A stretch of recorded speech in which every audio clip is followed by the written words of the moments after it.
guess you heard this morning I tested positive for COVID, but I've been double vaccinated, double boosted. Symptoms are mild, and I really appreciate your inquiries and your concerns. But I'm doing well.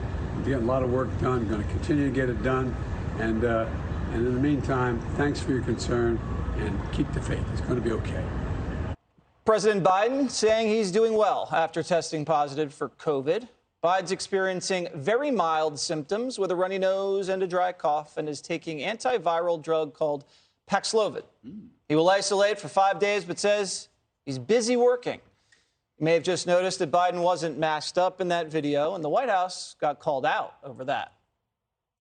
Look, in the video that you saw, there was his videographer was there with him, wore an N95 mask, had the appropriate distance, the 6 feet distance, in the same situation as well with the photo. And as you saw in the video, he was outside. The positive COVID test comes days after Joe Biden's Middle East trip to Saudi Arabia. And yesterday, the president was seen mingling like crazy with a bunch of people, sparking some questions over whether Biden got infected where, we don't know. But the White House is shutting down any discussion of that. Where was he infected? I don't think we know. I certainly don't know if you have any thoughts on that. Look, I don't think that matters, right? I think what matters is we prepared for this moment. How can it not matter where he got it if that is something that, of course, is involved in contact tracing? This administration is taking it very seriously. How can it not matter? I think what I was trying to say is what's important now is that he has mild symptoms. Is that he is working from the residence on behalf of the American people. That's our focus. And while we wish the president a very speedy recovery, the White House says there's nothing to worry about. You guys saw him yesterday. He was in Massachusetts, Somerset. He spoke for 20 minutes in 93-degree weather. It was incredibly hot. He was feeling fine, you know, where most of us were looking for water and trying not to pass out. The president was delivering remarks. All right. So the president, Greg, the last person in America to catch COVID-19, and we wish him well. What went through your mind when you heard the news this morning? Well, I think I speak for all Americans, and perhaps the world. President Biden, please get well soon. I mean, really get well soon, okay? Don't get sick, please, because I don't want the crazy cackler in charge, okay? I think she was doing cartwheels to work. But the thing is, he does look fine. He looks fine, and we know with this stuff, the symptoms are mild in this strain. And remember, you know, thank God, his wife is a doctor. So I think that's important. And I do want to dispel that rumor because people are trying to figure out how he got it. He, you know, when Gavin Newsom was at the White House, he wasn't sneezing on every doorknob. So, but this is a reason why we got to go younger in 2024, because this actually is a serious thing, even though he's probably going to be fine.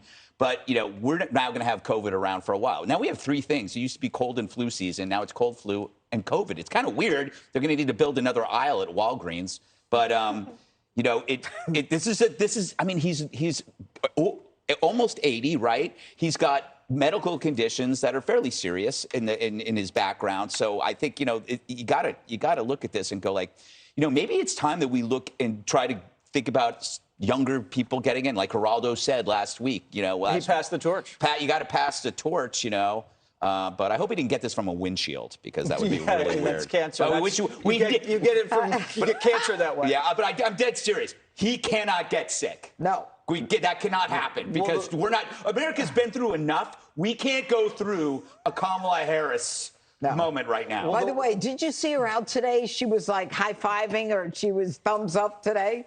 You know, I haven't seen that much energy out of the woman since she took over as vice president.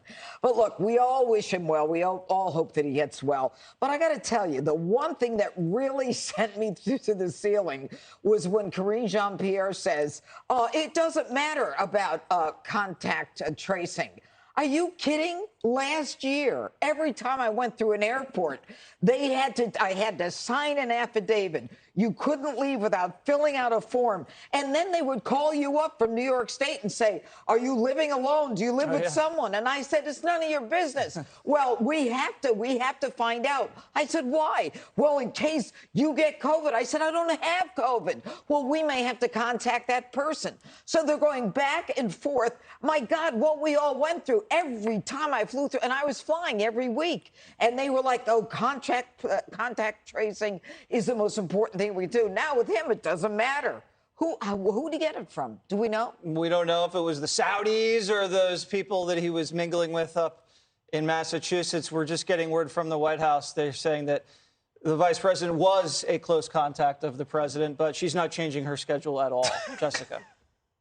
Maybe this is just the brave new world, and we should be adapting to it. I understand that it feels inadequate to have the press secretary say this doesn't matter, that you should have a better worded response than that. Yeah. But the answer is this is the new normal. And we do wish the president, while he is 79, these are the people who have a hard time with COVID. Hospitalizations are up for people in his age category, not for people in our age category.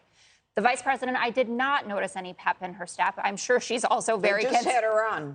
They just showed her a because minute she's ago. smiling doesn't imply that she's happy that maybe Well, she'll you're right. be able She to grip laughs at power. everything. And She laughs Okay. at everything. You're right. But we've all been vaccinated. We've all been boosted. I had my But we second still booster. get it.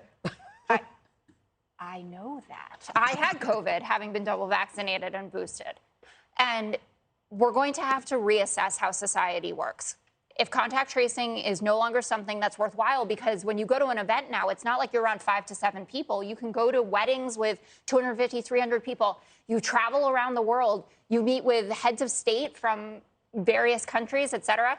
Then just say we're going to have to move past contact tracing as a country. This is not going to serve a purpose anymore. And just be honest about that. And that's really what I want to see from public health officials. You know what COVID is. You know who it's affecting. We know what the drugs are. We know what the treatments are. What is the new normal in terms of procedures to deal with it? What if he has long COVID and loses his sense of smell, Jessica, and can't go and start sniffing people? Jesse. I mean, that's That something is we a all should be violation. thinking about. Sniffing I was women. thinking just Not that thing. people, women. Katie? Well, first of all, I learned a new word today, Greg, What is it? called rhinorrhea. Oh, yeah, runny nose. It's a runny nose. I learned that today from the White House physician. Very interesting to learn that new medical term. Dr. Lynn Jaw. Cheney has it all the time. Yeah, I figured it may be a word for something else as well. The COVID not coordinator even today said that the president has a, quote, mild illness. And that is true. And it's been that way for COVID for a very, very long time. Since the beginning, COVID has been mild for the vast majority of people, 98% of people. So it's good that we're not panicking, and it's time to move on. I do find it ironic that the president campaigned on shutting down the virus, and here we are now with him testing positive. Also today during the White House briefing, it was absurd to watch the White House press secretary and the COVID coordinator answer questions secondhand and not allow for the White House physician to answer questions about the health of the president of the United States directly. And they kept arguing that it wasn't telephone, that they knew what was happening. They didn't see the president because they were calling the president instead of being in the room with him. That would have never flown under Trump. They would be accused of hiding something, et cetera. So they should make the White House physician available, especially since he's President Biden's personal physician as well, and he would have all the answers to those questions. Finally, it's interesting to see the White House and the president today saying, thank you for the vaccines. I'm double vaccinated, double boosted. That's why my symptoms are mild, but also continuing to try and take credit for Operation Warp Speed, which is something that President Trump put into place. And by the way, let's not forget that it was President Joe Biden, then candidate Biden, and Kamala Harris who questioned the efficacy of the vaccines at the beginning, that now he is thanking for having him feel better today. So They weren't They going did to not say take they it. weren't going to take it. Yes, said they did. If Yes, we hear they from said that. medical They said professionals. they weren't going to take it if it's Trump's So we're vaccine. happy that the president is doing well. Sounds like He's it. on it, Walter Reed, which is good. But, I'm give us getting, a little I'm credit getting would a be good. booster just so I can see over the dashboard. Very good. Is that it? No. Do you want to say something else? Some You're other looking- things, but then I'm thinking, I don't know. Do I want to get in trouble? Yes. It's Thursday. I got to fly somewhere. I don't want to have to be checking my phone. So, I just want to, again, reiterate that we hope, we pray that he gets well. Right. For the sake of the country and the future of this universe. Okay. How's that? We wish you well, Joe Biden.